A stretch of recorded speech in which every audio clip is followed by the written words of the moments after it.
1,000 people still waiting just to get back into their apartments as crews continue work to stabilize a crane that collapsed more than 24 hours ago now. We are told that some people were allowed to go back into their homes briefly to get some personal items. Meanwhile, 3 streets remain shut down as we speak near the construction site. This is on West Peachtree Street. Let's get straight out to Teresa Bowles live in Midtown. And Teresa, you got to speak with some people who live nearby today. What are they telling you?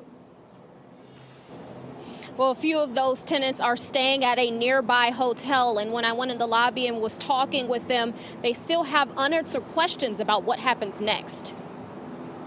Residents of this neighborhood have been through a lot recently. This incident took place just a block away from the horrific shooting at the medical office earlier this month.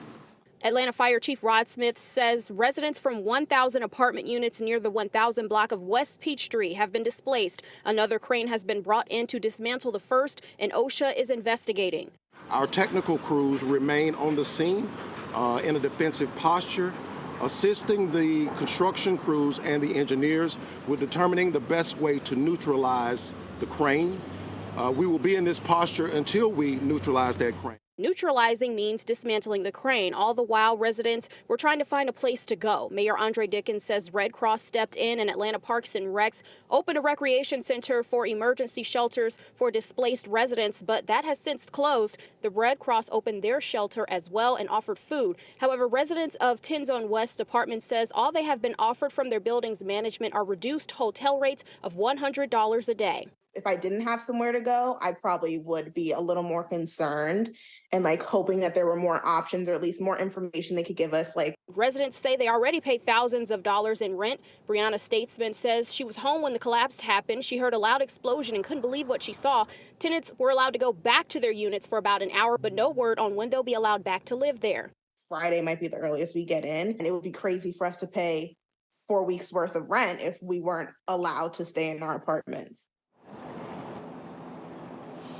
One resident told me they're also reaching out to a lawyer. For now, GDOT is asking drivers to avoid the area of 10th Street, 12th Street, Spring Street, and West Peachtree Street. Live in Midtown, Teresa Bowles, 11 Alive News. And Teresa, you can see why they are so frustrated. Hopefully they can get some answers pretty soon. Thank you. You know, this is not the first time cranes have caused commotion in Midtown. Back in February of 2021, people were forced out of their homes after a crane started leaning along West Peachtree. They couldn't return to their homes for about a week, and it even took longer to remove that crane and reopen the street. And right now on 11alive.com, we have a map to help you kind of get around those road closures. If you're driving through Midtown, we're going to post all the updates right there on 11alive.com.